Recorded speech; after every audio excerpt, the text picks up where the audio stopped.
Une nouvelle guerre froide 2.0 entre les États-Unis et la Chine, Britney Spears officiellement libérée de son père, des cordons bleus interdits dans des cantines et ça fait débat, vous allez le voir, ou encore ma petite recommandation du jour en fin de vidéo. Salut, c'est Hugo, j'espère que vous allez bien et comme chaque jour donc du lundi au vendredi, vous le savez, on est parti pour un nouveau résumé de l'actualité du jour en moins de 10 minutes.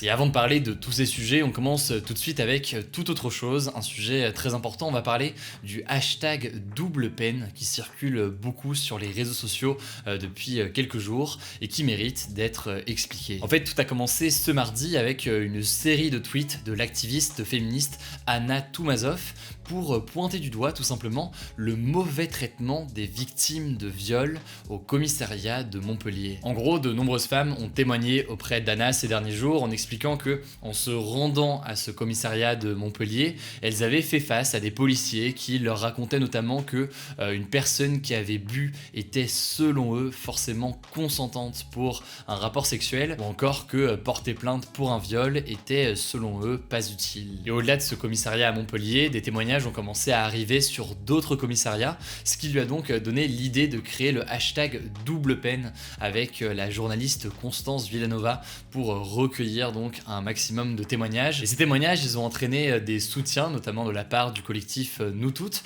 mais aussi des réactions, notamment du préfet de l'Hérault, qui a dénoncé, je cite, des fausses informations et des mensonges. Et par ailleurs, des syndicats de police ont également affirmé que la police était avec cette histoire stigmatisée et montrée du doigt gratuitement selon eux. En tout cas, la problématique de l'accueil des victimes de violences sexuelles dans les commissariats, ce n'est pas quelque chose de nouveau et en mars dernier, le collectif Nous Toutes avait lancé un appel à témoignages et avait estimé que plus de 6 femmes sur 10 interrogées décrivaient une mauvaise prise en charge lors de leur dépôt de plainte. Allez, on continue avec un deuxième sujet rapidement et là c'est officiel, la chanteuse américaine Britney Spears n'est plus sous la tutelle de son père, Jamie Spears. En gros, l'artiste Britney Spears a été mise sous la tutelle de son père en 2008 suite à des troubles mentaux donc de Britney Spears et pour faire simple, elle ne pouvait pas prendre de décisions personnelles ou financières jusqu'ici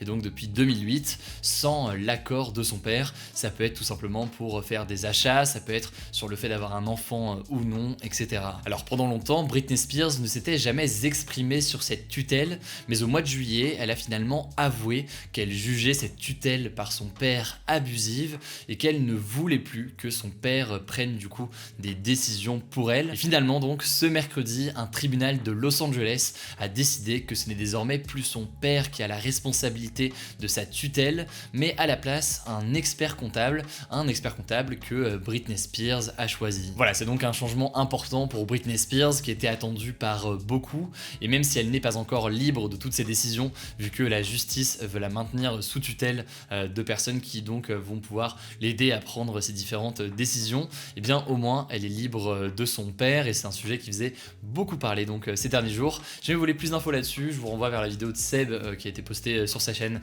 qui résume pas mal les choses, mais aussi un documentaire sur cette histoire qui vient de sortir sur Netflix, je vous mets le lien là aussi en description. Allez, on continue avec le sujet à la une de ces actus du jour, ce sont les tensions de plus en plus importantes entre les États-Unis et la Chine, des tensions qui font craindre tout simplement une nouvelle guerre froide. Alors dans ces tensions, on a d'un côté la Chine qui très clairement affiche sa volonté de vouloir devenir la première puissance mondiale et de l'autre côté, eh bien, on a les États-Unis qui veulent garder leur position de leader historique, une position qu'ils tiennent en gros depuis au moins 30 ans avec notamment la chute de l'URSS. Cette rivalité entre la Chine et les États-Unis, elle est particulièrement visible depuis quelques semaines au sujet du contrôle de ce que l'on appelle la zone Indo-Pacifique, qui est donc à mi-chemin entre l'océan Indien et l'océan Pacifique. C'est une région vraiment clé pour l'économie mondiale, ne serait-ce que parce que une immense part des marchandises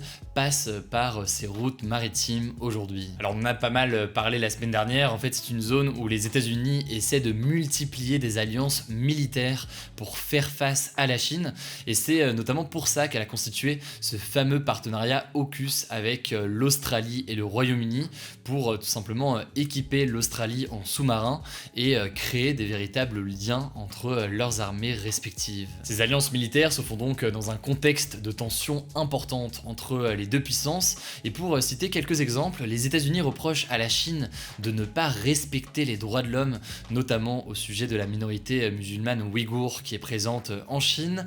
Les deux pays s'accusent aussi mutuellement de cyberattaques, et c'est un sujet qui revient très régulièrement sur la table.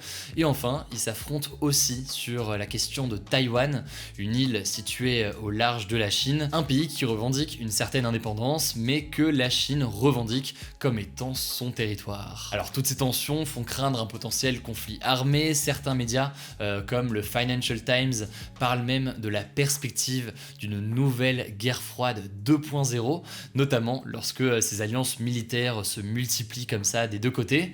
Après, pour nuancer, l'économie américaine dépend quand même beaucoup de l'économie chinoise et inversement, donc on imagine mal quand même une guerre armée arriver, mais par contre, eh bien, des conflits ouverts et de plus en plus importants sur plein de sujets à minima économiques, mais aussi donc technologiques ou autres, c'est quelque chose qui est déjà très présent aujourd'hui, et c'est là aussi donc que cette notion de guerre froide 2.0 est jugée pertinente par certains spécialistes et certains médias dont le Financial Times. Bref, on a une très grosse rivalité qui continue à émerger entre les États-Unis et la Chine. Elle prend parfois des formes militaires avec les alliances qu'on a évoquées ces derniers jours, mais après, eh bien, elle pourrait prendre aussi d'autres formes, des formes de cyberguerre, de propagande, de désinformation des deux côtés, etc. Voilà, c'est donc un sujet qui me semblait assez intéressant à traiter. Dites-moi dans les commentaires si ce genre de sujet vous plaît, et puis si c'est le cas d'ailleurs, n'hésitez pas à vous abonner, je me permets de le dire pour les nouveaux qui suivent la chaîne, histoire de ne pas louper du coup les vidéos suivantes. Allez, on continue tout de suite et on passe aux actualités en bref. D'abord, cette première information en France, le pass sanitaire est obligatoire dès maintenant pour les jeunes de 12 à 17 ans dans tous les lieux où il est déjà obligatoire pour les adultes. Le pass sanitaire s'étend donc aux 12-17 ans.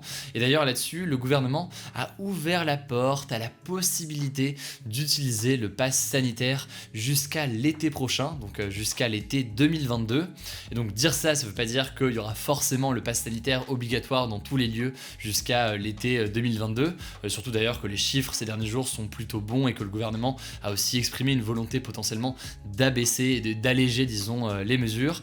Mais simplement, eh bien, le gouvernement a déclaré cette semaine vouloir se donner la possibilité, si l'épidémie le nécessite, de pouvoir prolonger ce pass sanitaire. Et donc, une loi devrait être votée prochainement pour se laisser cette option. La deuxième information de ce en bref, vous en avez peut-être entendu parler, c'est la condamnation de l'ancien président de la République de droite, Nicolas Sarkozy, à 1 an de prison ferme dans l'affaire Big Malion.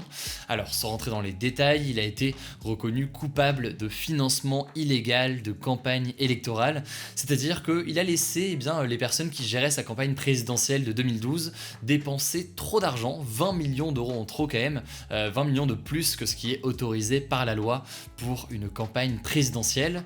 Par contre, même s'il est condamné à donc 1 an de prison ferme, sa peine étant relativement courte, elle devrait être aménagée. Et donc très concrètement, Nicolas Sarkozy pourra effectuer toute sa peine ou au moins une partie de sa peine chez lui avec un bracelet électronique. Allez, pour terminer ces actualités déjà bien chargées et avant de passer à ma petite recommandation du jour, comme ça de temps en temps ça fait plaisir, on termine déjà avec une actu un peu plus insolite.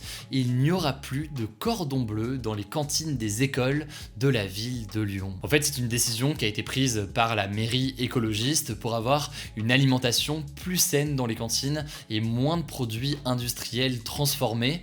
L'objectif étant d'atteindre à terme 100% de bio dans les cantines de la ville.